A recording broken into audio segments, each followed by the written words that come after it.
Greetings and salutations, all you beautiful people, and welcome to the Block Exploration Videos channel, where I provide calm, in-depth explorations to Minecraft's blocks and mechanics.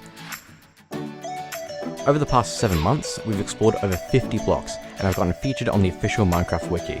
So, please enjoy this compilation of every exploration so far, starting out with the first block, stone. Stone can be found underground or on mountains. When mined with a pickaxe, it drops cobblestone. To acquire stone, you'll need to either use a Silk Touch enchanted pickaxe, or smelt cobblestone in a furnace. Smelting stone again will yield smooth stone. Stone can also be used to craft redstone comparators, repeaters, stone bricks, buttons, pressure plates, slabs, stairs, and stone cutters. For more videos on blocks, click the playlist on screen. Hello and welcome to another block exploration video. This one is about the first blocks you're likely to come across in the game, dirt and grass. Dirt is found abundantly in most biomes and can be broken with your fists, but is best dug with a shovel. When a dirt block is next to a grass block with a light level of more than 4, the grass will spread. Dirt is useful for farming, with the ability to grow saplings, sugarcane, berries, and bamboo. Using a hoe on the dirt will turn it into farmland, which can grow wheat, pumpkin, melons, potatoes, carrots, and beetroot when next to water. Dirt can also be crafted with gravel to make coarse dirt for more texture variation. Fun fact, the dirt block is a famously bad block to build houses with. Many newbies to Minecraft will spend their first nights in a dirt house before they learn how to build better ones. Newcomers to Minecraft are often surprised at how the first thing you need to do in spawning into a new world is punch a tree. But you will need to do this in order to get your hands on some wood, arguably the most essential resource in the game. Wood can refer to logs or planks, so these will need to be split into 2 videos.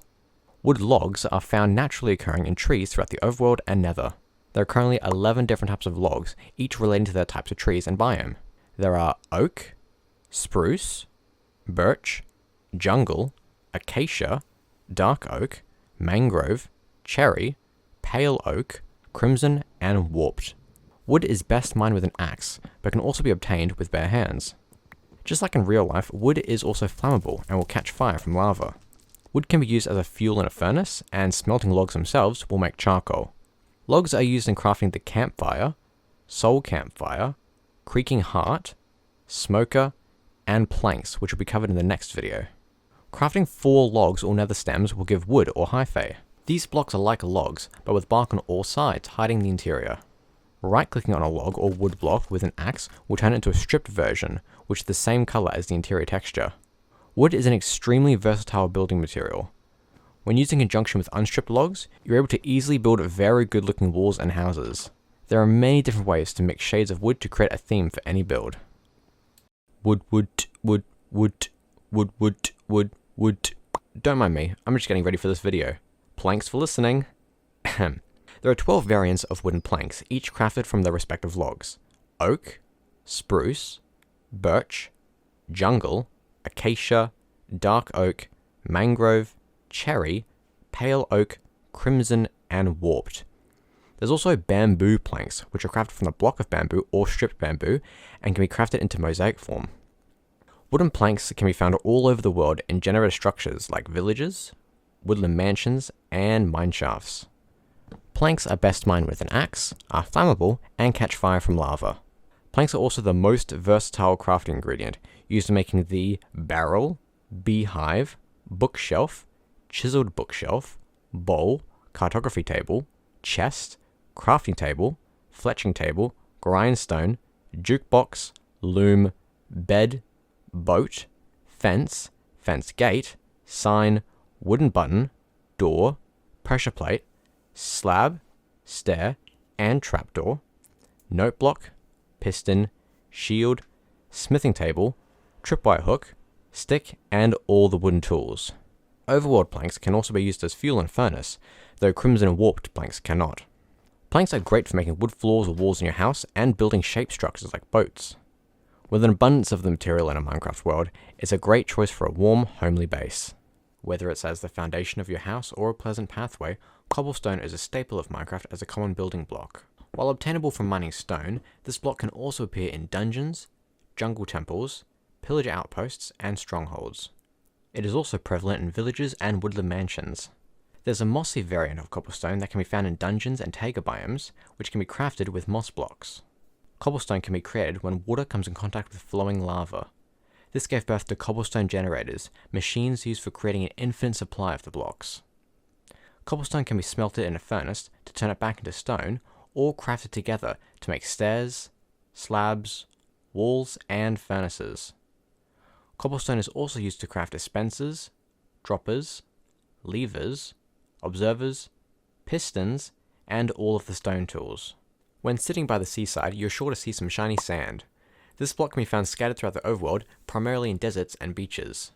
Sand can be dug with your bare hands, but it's best dug with a shovel. Deserts are also the best place to find an abundance of sand, generating in 4-block deep layers supported by sandstone underneath.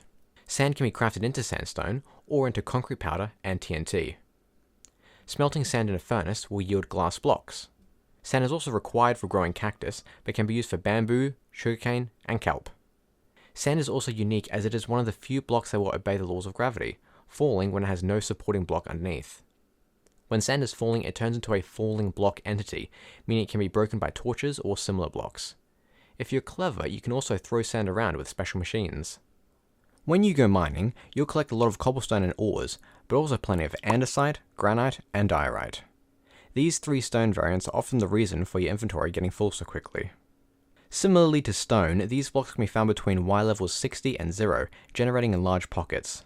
They can be mined with any pickaxe, and crafted into slabs, stairs, walls, and polished versions of each type.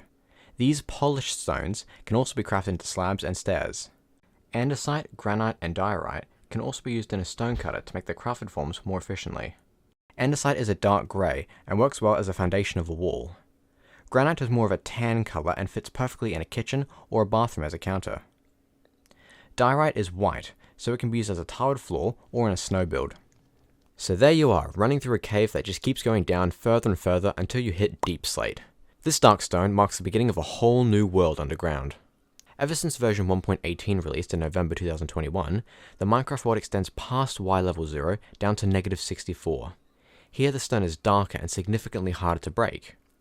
Mining it with a pickaxe takes twice as long as stone and will drop to cobbled Deepslate. Down at the Deepslate layer, you'll find massive caverns filled with valuable ores. It's also home to some of the deadliest monsters, so you'll need to be prepared with weapons and armor. More on those in a future video. Smelting cobbled Deepslate will turn it back into Deepslate, which can also be collected with a Silk Touch enchantment.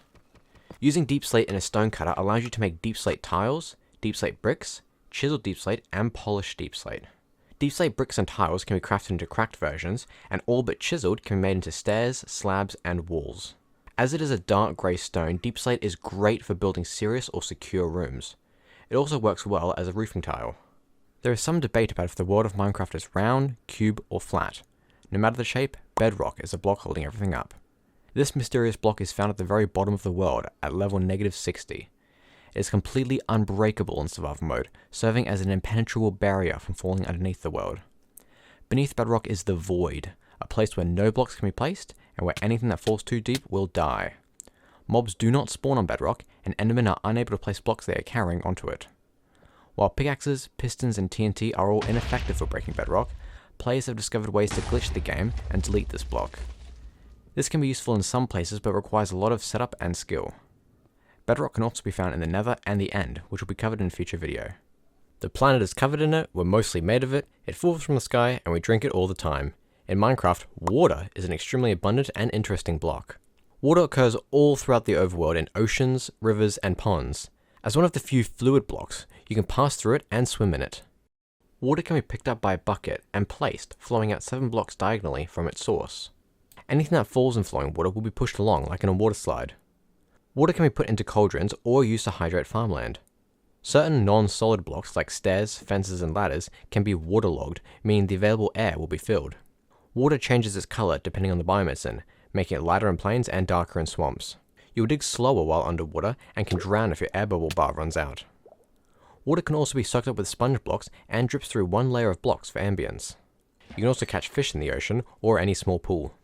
Rule 1 of Minecraft is never dig straight down. If you do, you could run the risk of falling into a pit of lava and losing all your items. Lava is an extremely hot fluid that emits a low light level. It can be found in large pools underground in the overworld and in massive oceans in the Nether. Falling in will burn mobs and players, but can be survived using water or a fire protection potion. Lava can be collected with a bucket and placed elsewhere. This creates a lava source block, which will flow 3 blocks out from the center or perpetually down a slope. It is also possible to generate more lava by having it drip through a pointed dripstone into a cauldron. In the nether, lava flows much faster and up to 8 blocks from its source. A lava bucket is the most efficient furnace fuel, being able to smelt 100 items. When lava comes in contact with water, it creates stone, cobblestone, or obsidian depending on flow. If you're a fan of pottery, then terracotta is the block for you.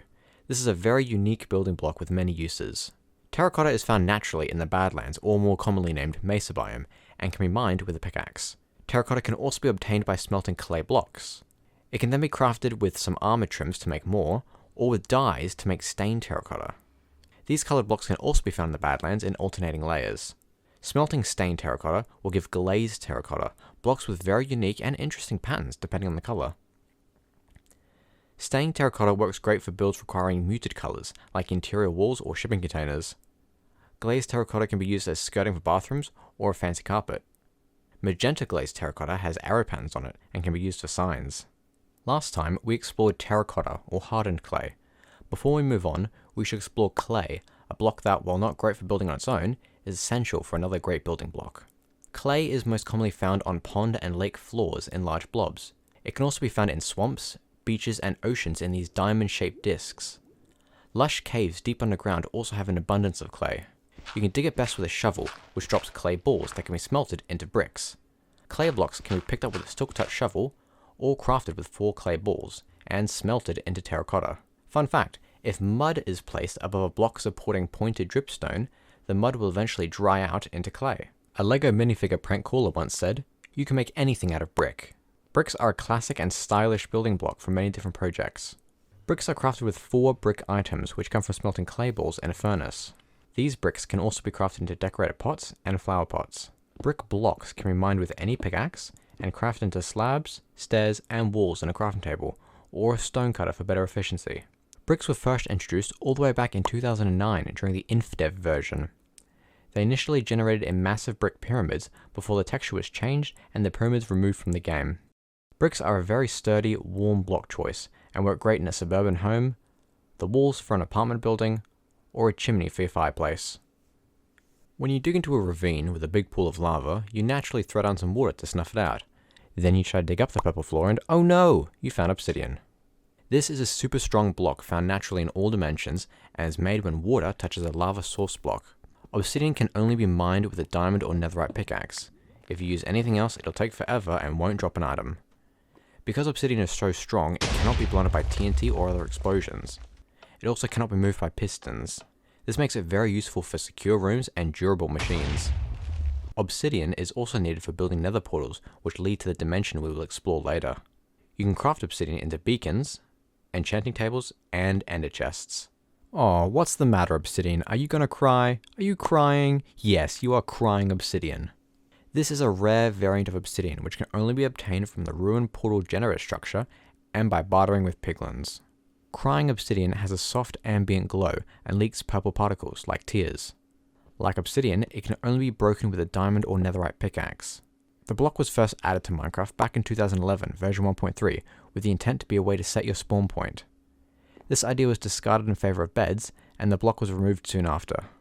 It wouldn't be until 2020 in version 1.16 that it was re-added to the game and given the ability to be crafted with glowstone to make a respawn anchor. When you open your inventory and see that little crafting window, don't you ever wish you had more space to make more things? With the crafting table, you finally can!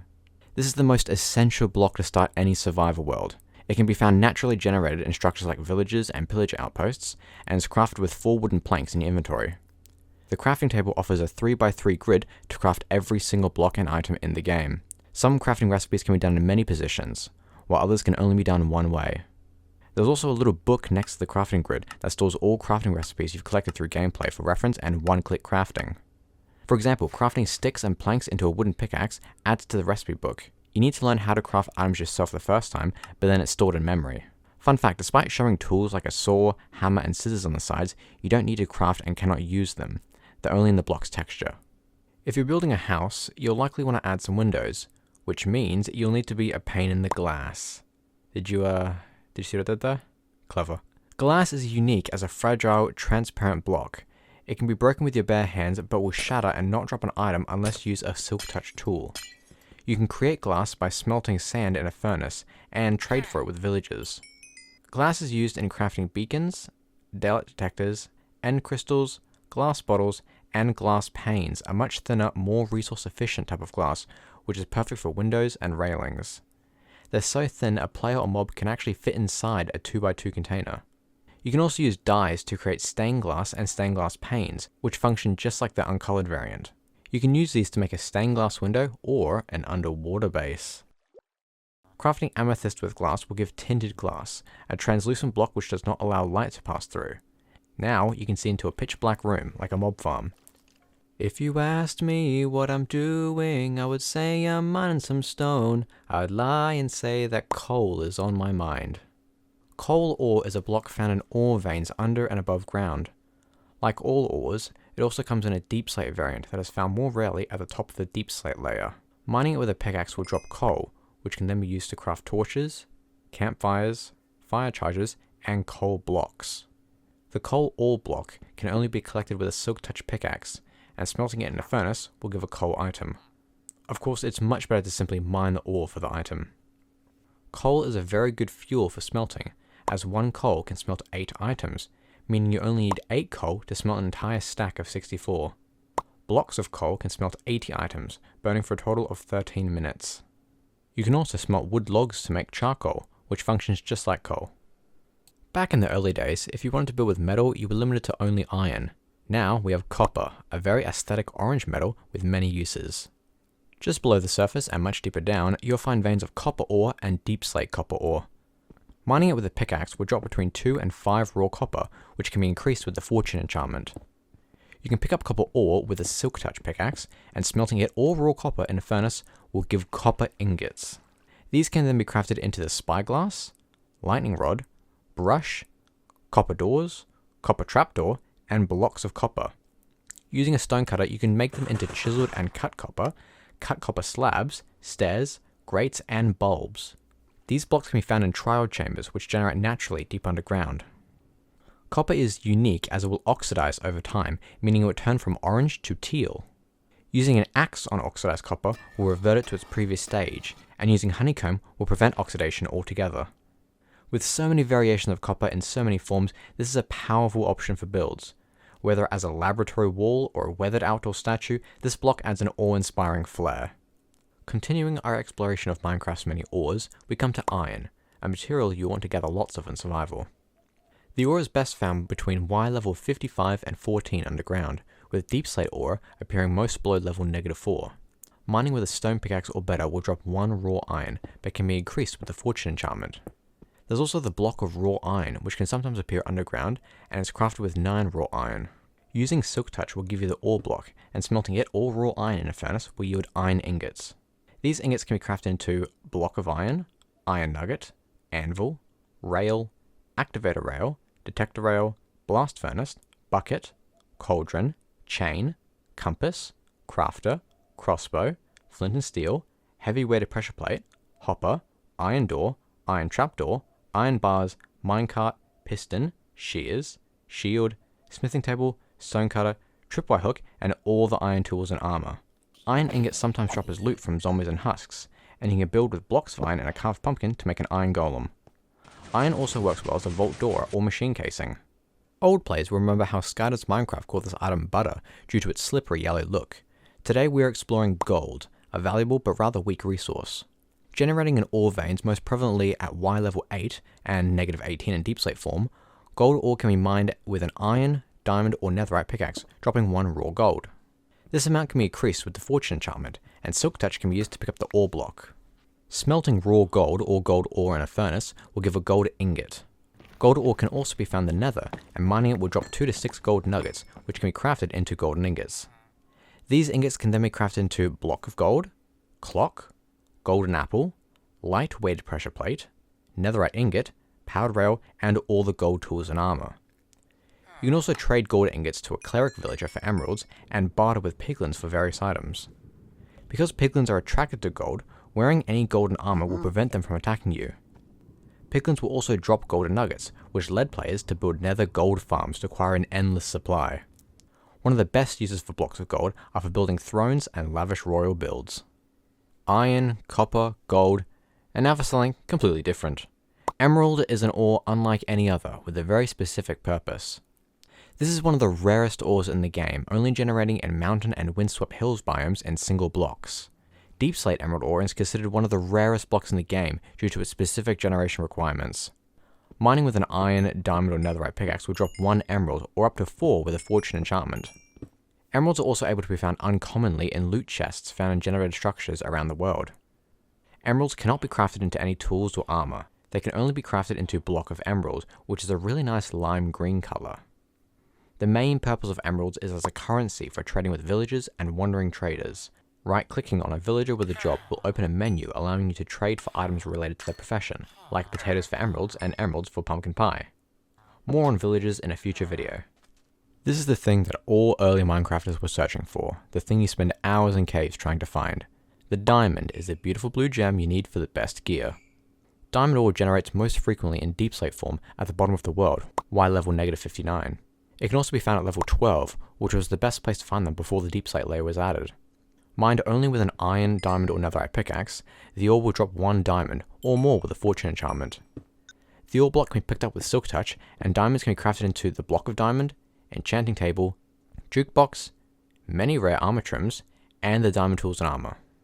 Diamonds have been in the game since the very beginning, back in 2009, and have become an icon for success in the game.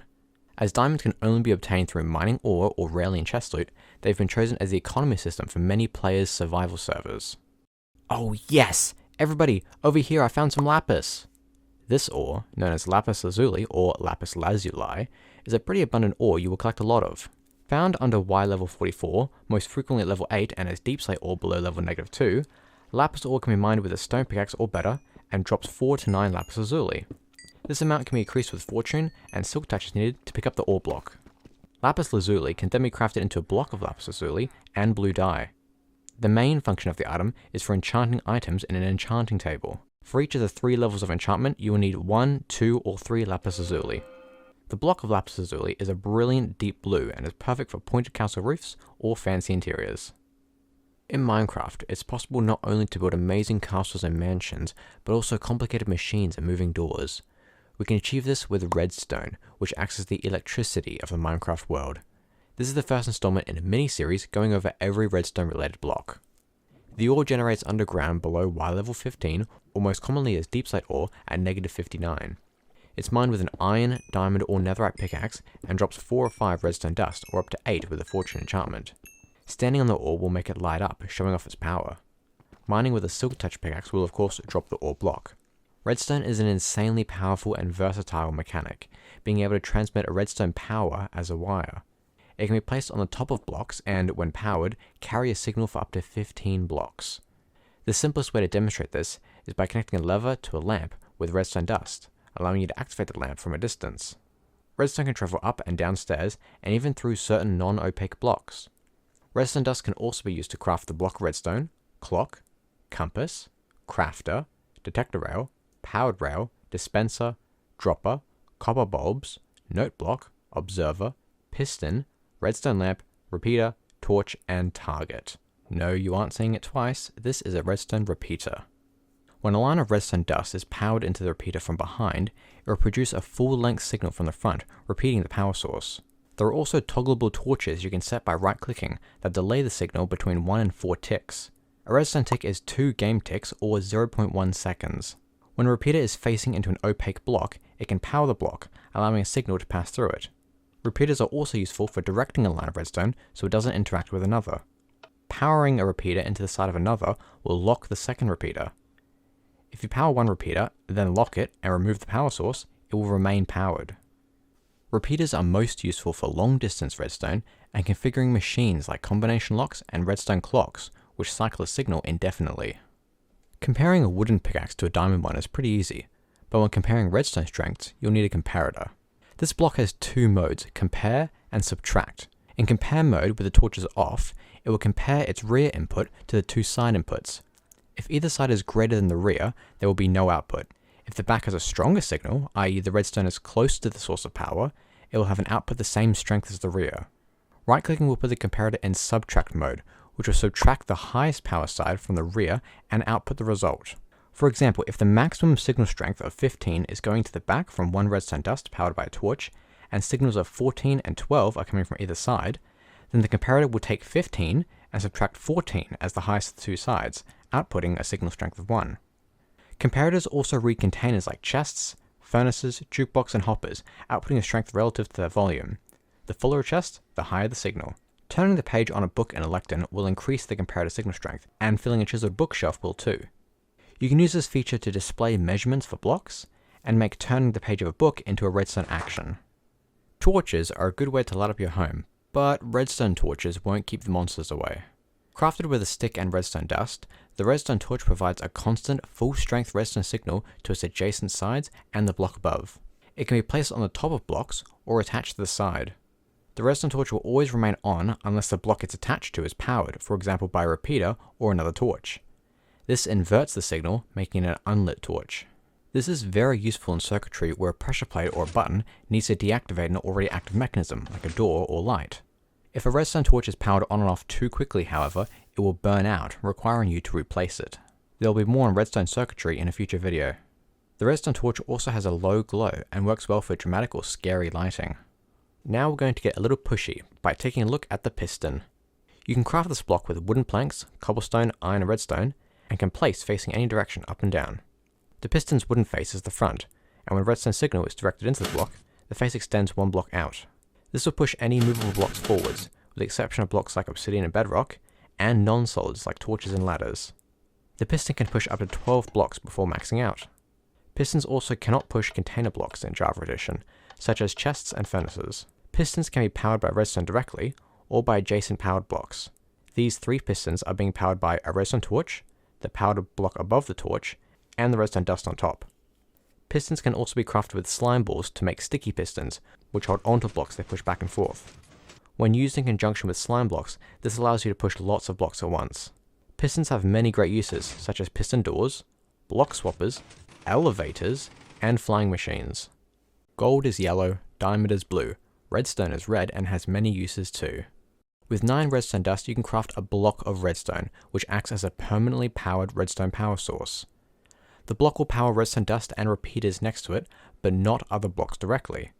This means a block of redstone can power a redstone line into a block to turn a redstone torch off, but cannot power the block by itself. Also, placing a redstone torch on the block will turn the torch off too. As the block of redstone can be pushed by pistons, it serves as a way to mechanically provide or remove power. Placing powered rail on top will give it power, and TNT will also be ignited from the block. Here's an old design for a street lamp that only turns on at night, using a daylight detector, piston, and block of redstone to power 2 lamps at once. If you're a mad scientist about to activate your next heinous creation, or just wanting to turn on a light, the lever is a good block to use. This simple block can be crafted with just a stick and cobblestone, and can be broken with your bare hands. Levers can be found in generated structures like jungle temples and woodland mansions, and can be a great decoration block for complicated looking machines. The lever can be placed on the top, bottom, or sides of a block, and is used as a player switchable redstone power source. Right-clicking will flick the lever on, powering any redstone dust or block touching the block it's sitting on. You can use this as a light switch in your base, to activate a trap or door, or even activate a piston to start a clock. Sometimes you just want that satisfying feeling of pushing a button and seeing something happen. So, when a lever won't do, you turn to the button. Buttons are a player-activated, non-solid block that produce a temporary redstone signal when pressed. They come in 2 variants. Stone buttons, which can be crafted from stone or polished black stone, stay on for 1 second or 20 ticks when pressed. Wooden buttons can be crafted with any wooden planks to match that type, and stay on for 1.5 seconds or 30 ticks. They can be placed on the top, sides, or bottom of blocks, and power the block they're attached to and any adjacent redstone blocks.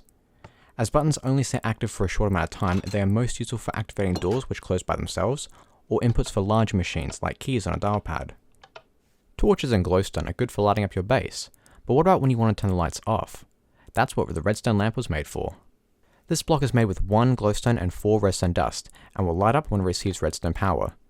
This can be either directly from redstone torch, block, daylight sensor, and so on, or an adjacent power block like when a lever is powering through the block it's placed on. When powered on, the redstone lamp will produce a full strength light level 15. When the power source is removed, there will be a 6 tick or 0.3 second delay before it turns off. You can use redstone lamps for a long hallway with dramatic lighting, or as a nice living room decoration. This one is a little bit complicated, so I'll try to simplify and explain how the crafter works. This new addition to the game allows you to automatically craft items and dispense them with redstone. Crafted with 5 iron ingots, 2 redstone, a dropper and crafting table, the crafter reveals a 3x3 grid like the crafting table. Clicking on a slot will disable items from being put inside, restricting the crafting shape. You can then place items into the crafter to act as a template for what you want to craft. Feeding items into the crafter with a hopper will feed the crafter from the top left to bottom right, keeping stacks equal. Powering the crafter will spit out the crafted item using the resources inside. This means you can create automation like feeding in milk buckets, egg, sugar and wheat to automatically make many cakes. Whenever you place, break or change a block, it's called a block update. The observer is a redstone block designed to detect these updates and use them in your machines. The observer has a front side that kind of looks like a disgruntled face, and a back which emits a redstone signal. After crafting with 6 cobblestone, 2 redstone dust and nether quartz, the block can be placed against whatever block you want to observe. Any changes detected from the face will come as 1 redstone tick pulse from the back. Some examples include placing blocks, lighting redstone lamps, using a furnace, a piston head moving, grass growing onto dirt, bamboo or sugarcane growing, or even a bee entering a beehive. This is very useful for machines based on non-redstone inputs. Observers can even detect other observers, allowing for quick redstone clocks. You can also use an observer as the face for a very displeased robot. In the real world, solar panels are used to convert sunlight into electricity. In Minecraft, the daylight detector allows you to use the time of day as a redstone input. This block is crafted with 3 of any wood slabs, 3 glass and 3 nether quartz. When placed down with a clear view to the sky, the daylight detector produces a redstone power relative to how high or low the sun is. During nighttime, it produces no power, but as the sun just pokes over the horizon, it will produce a weak 1 block signal. As the sun rises higher and the clock turns, the power increases all the way to midday with a power level 15.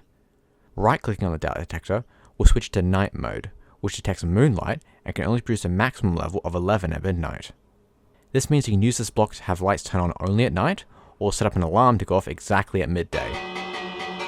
Target is a top quality store offering big brands at low prices with a wide selection of linen, sleepwear, summer and winter wear and toys. But that doesn't really have anything to do with the Target block. This is an interesting block, crafted with 4 redstone dust and a hay bale. The target will produce a redstone signal when hit by most projectiles, including arrows, snowballs, and tridents. The closer a projectile is to the center of the block, the stronger the signal. This makes it great for minigames that require good aim, but the target is also useful in redstone machines. As it is a power source, the target redirects redstone wire to point into itself, meaning you can divert it from other blocks. This helps in compacting redstone circuits. Since the target provides a block update when hit, an observer can detect if it gets shot. There is also an advancement for hitting the bullseye of a target from more than 30 blocks away. We're now going to explore a place where many players dare not go, and talk about a redstone block from the Deep Dark. The Sculk Sensor is the first redstone block to work based on vibrations. They are found in chests and scattered across the Sculk in ancient cities, and emit a light level of 1. The block detects vibrations in an 8-block spherical radius, and can be triggered by players or mobs walking, placing or breaking blocks, falling to the ground, shooting projectiles, or making any noise. The closer a vibration is to the Sculk Sensor, the greater the redstone signal. A maximum signal of 15 is achieved when it detects a vibration right on top of itself. Crouching or walking on wall are ways to prevent the block from detecting you. You can also craft a Sculk Sensor with amethyst shards to make a calibrated Sculk Sensor, which can be calibrated by Redstone Comparator to detect specific vibration frequencies for wireless redstone. When a calibrated Sculk Sensor is receiving a signal strength of 1 on the crystal side, it will only react to vibrations like walking or jumping. When set to a signal of 8, it only picks up eating, and a strength of 15 only detects players and mobs dying and explosions. You've just discovered the mossy cobblestone temple in the jungle, and have bravely stepped through its doors into the long stone hallway. As you walk slowly through the darkness, click! You activate a Tripwire Hook booby trap. With just 1 wooden plank, 1 stick and an iron nugget, you can make 2 tripwire hooks that can be placed across from each other and connected with string. The line can be up to 40 blocks long, and when stepped on by players, mobs or items, will activate, producing a full strength redstone signal. This makes tripwire hooks great for secret traps, like arrow dispensers, or opening piston floors. Tripwire hooks can also be used to craft the crossbow, and trap chest, another form of sneaky redstone. You can find the item in pillager outpost chests, and rarely obtained as junk from fishing. If you want to shoot things in Minecraft, you can use your bow, but if you're feeling a little bit lazy and not up to shooting it yourself, you can use a dispenser. By crafting 7 cobblestone, a bow, and redstone dust, you can make the dispenser, which has 9 slots inside to place items to dispense with when powered by redstone. Certain items like arrows, snowballs, fireworks, and fire charges are shot like projectiles. Flint and steel in a dispenser will create fire, and using either water or lava buckets will drop the liquid. Dispensers will also throw potions, place armor stands, place minecarts, ignite TNT, and even shear sheep. When a player stands in front of a dispenser with armor inside, activating the block will put the armor directly onto the player. Any block or item that does not have a special purpose, like diamonds or dirt, will be dropped as normal items. You can use dispensers to give items to players with the press of a button, make functional showers, or even dart traps for intruders. For years, the dispenser was the only way to throw out items from a block. But what if you wanted to drop arrows and potions instead of shooting them? That's why the dropper was added to the game. The dropper functions exactly like a dispenser, storing items in a 3x3 grid inside and randomly ejecting them from the front whenever powered by redstone. But with the dropper, every item is dropped as an item. Now, instead of shooting snowballs, they are dropped so the player can collect them. Instead of igniting TNT, the block is dropped. You can craft the dropper with 7 cobblestone and a redstone dust, and use to craft the crafter block. The dropper can be placed facing any direction, up or down, and powered directly or from an adjacent powered block. Interestingly, if you place a line of droppers, with each one facing into the next, you can create a dropper pipe, which allows you to move items through each container. This can be quite useful when you need a bunch of items to go up in a dropper elevator, like in a mob farm or a storage system. Because of the element of randomness to which items are dispensed, the dropper also works well as a randomizer. Using the right door for a house or base is important in selecting the style of your build. While you could use fancy piston entrances, none is more simpler or elegant as the humble door block. Doors are 2-block high dynamic blocks that can be used as entrances and exits. There are 21 different types of doors, split into different categories. For wooden doors, there is oak, spruce, birch, jungle, acacia, dark oak, mangrove, cherry, pale oak, bamboo, crimson, and warped. Each of these doors is crafted from 6 of their respective wood planks and offer a different theme. There's also the iron door, which is crafted with 6 iron ingots and cannot be opened without redstone. Copper doors, which are crafted with 6 copper ingots, can be left to oxidize into exposed, weathered, and oxidized copper doors. Crafting a copper door with a honeycomb will give a waxed version of the copper door, preventing further oxidation. Doors must be placed on top of a solid block with an empty space above. The door will face the closest block to the player, and the door hinge will face closest to the player's aim, unless there's another door adjacent to it to connect with. Aside from iron doors, all doors can be activated by right-clicking or via redstone. Placing pressure plates in front of your doors will open them automatically as you run through, or you can have a lever activate an iron door for security. In Java Edition, doors cannot be waterlogged, meaning you can create an air pocket underwater with them. This block sounds like the name you'd give to the rabbit mob, but in reality, the hopper is an innovative block with many useful purposes. The hopper is a low-capacity storage block that can collect items when dropped on top and from other containers. Crafted with 5 iron ingots in a chest, it can be placed vertically or facing to the side of another block. Right-clicking will reveal 5 slots for items the hopper can hold. If the hopper is pointing into a chest and a stack of items fall into the open top, they will be stored inside and deposited into the chest, at a rate of 1 item per 4 redstone ticks, or 2.5 items per second. If the hopper is powered using redstone, it enters a locked state, meaning items cannot be pushed or pulled in or out. Placing a line of hoppers, with each one facing to the next, creates a hopper pipe, allowing quick transportation of items across distances. You can use hoppers to automatically store items into a farm from chests, build a machine that is activated by throwing an item, or even making a hopper clock using a comparator detecting an item passing back and forth between the 2 hoppers. You're also able to craft a hopper with a minecart to make a minecart with hopper. More on those in the future. TNT, I'm dynamite. TNT, and I'll win that fight. Here is a classic block that has been used countless times by miners, griefers, and parody songwriters. TNT is the explosive block in Minecraft that can be activated with a redstone signal, flint and steel, fire, or another explosion. It's crafted with 4 blocks of sand and 5 gunpowder, and, once lit, will fall with gravity. A primed TNT will flash 8 times over 80 game ticks or 4 seconds before exploding. The size of the crater varies depending on the blocks around it. For example, detonating TNT on dirt will create a crater about 8 blocks wide, but on the harder stone, the crater is much smaller. TNT will not blow up blocks while underwater, but will still damage the player or mobs. There are also several blocks that are invulnerable to explosions, like obsidian, anvils, portal frames, and bedrock. When a TNT explosion breaks blocks, it has a 100% chance of dropping the item intact, but another explosion will destroy the dropped items. TNT can also be crafted with a minecart to make a minecart with TNT, a very creative name for an explosive minecart able to be ignited with an activator rail. Because of its destructive nature, TNT has a long history as being one of the most favourite tools of griefers and trolls. Placing many blocks together will result in a massive explosion, flinging TNT blocks in all directions. This has also led to the creation of TNT cannons to shoot TNT or players long distances. I briefly mentioned this block in the copper video, but never elaborated on its usefulness. The copper bulb is a new redstone block that makes some circuits a lot smaller. When you craft 3 blocks of copper, a blaze rod, and redstone dust together, you get 4 copper bulbs matching the oxidization of the copper. These blocks can oxidize just like copper, and crafting them with honeycomb gives a wax version that can't oxidize further. When powered with redstone, it'll toggle onto its on state, emitting a light level relative to its oxidation level. Normal copper bulbs produce a full light level 15. Exposed give a level of 12, weathered gives level 8, and fully oxidized is only level 4. Redstoners have named different redstone circuits with useful functions, like the T flip-flop, which toggles between a powered and unpowered output from a short pulse input. The copper bulb functions in exactly this way, toggling on from an input like a button and staying on. A comparator can read the state of the block, emitting a signal strength of 15 if the bulb is lit. When you power the copper bulb again, it turns off. This has many great uses for redstone, allowing players to more easily activate circuits or machines with just a button. Copper bulbs can also be found naturally generated in trial chambers. This is one of the most fun and influentially creative blocks in the game. The note block allows anyone to make music inside Minecraft and share with the world. The note block is a wooden block that plays musical notes when punched or powered by redstone.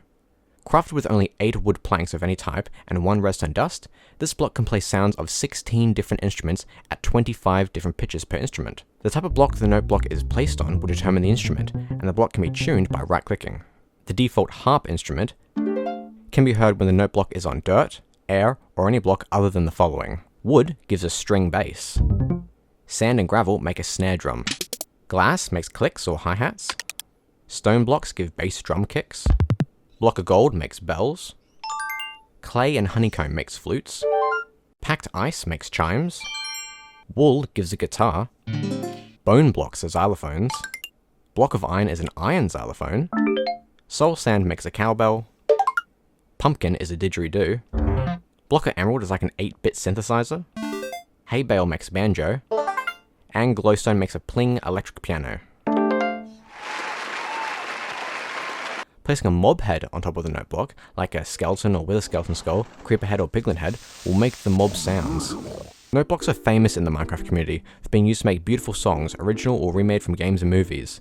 There are thousands of examples of these creative songs online, each expertly timed to play each note in rhythm. Dum dum dum da dum dum. Dum dum dum da dum dum. Yes, we're under pressure as today we're exploring the pressure plate.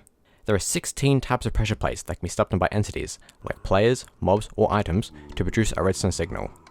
Wooden plates activate from all 3, but stone and polished blackstone plates only detect players and mobs, not items. When activated, wooden and stone pressure plates output a full-strength redstone signal, but heavy-weighted pressure plates and light-weighted pressure plates only produce a signal strength relative to the number of entities on top of them. The gold plate has a 1-to-1 ratio of items to redstone strength signal, meaning one item on top outputs a strength of 1, and 15 gives 15.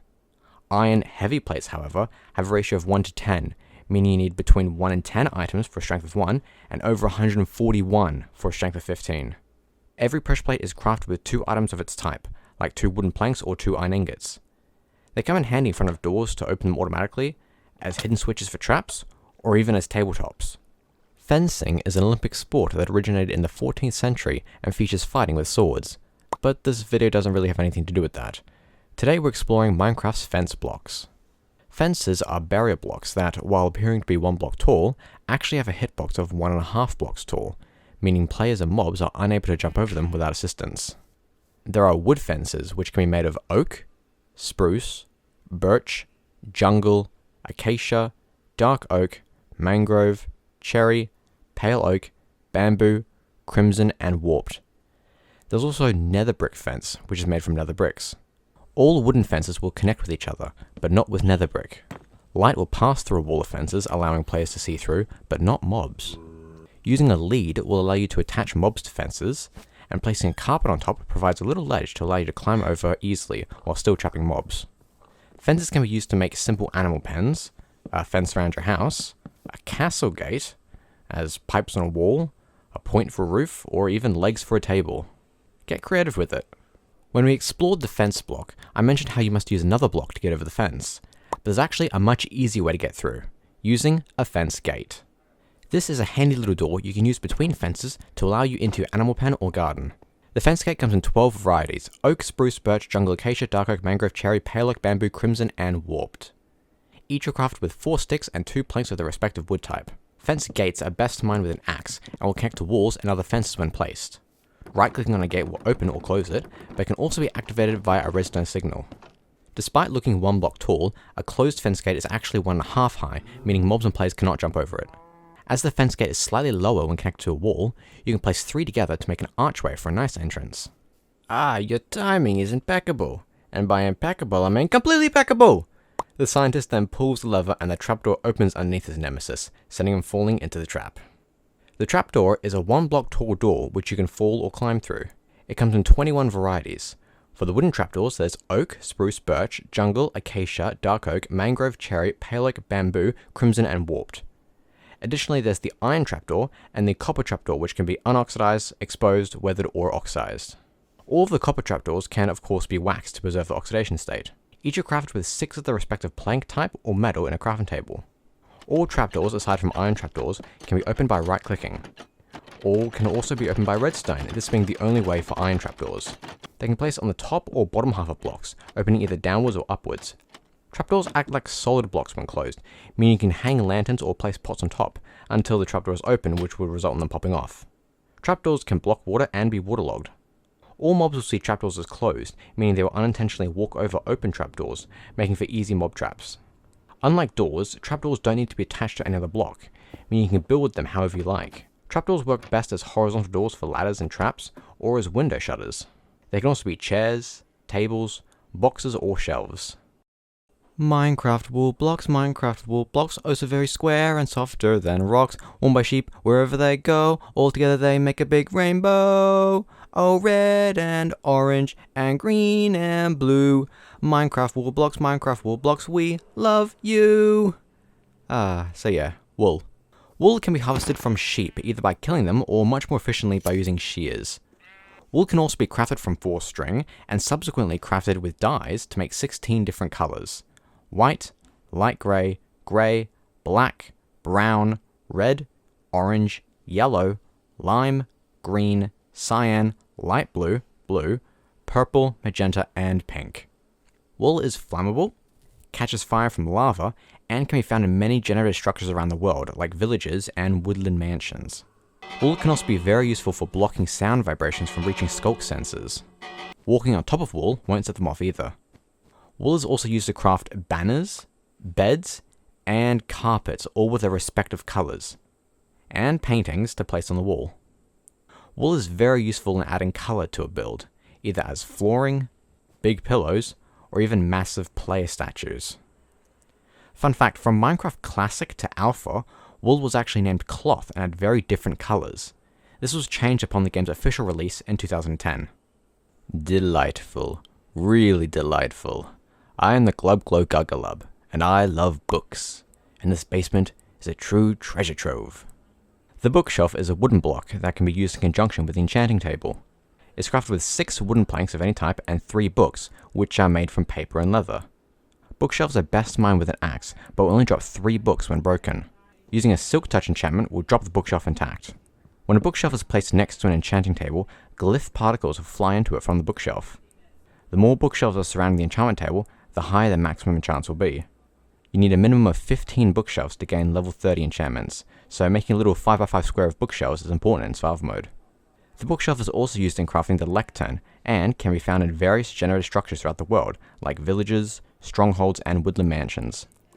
Bookshelves are great as furniture in your home to decorate blank walls and make it look like you read. You can even go wild and build a massive library if you want.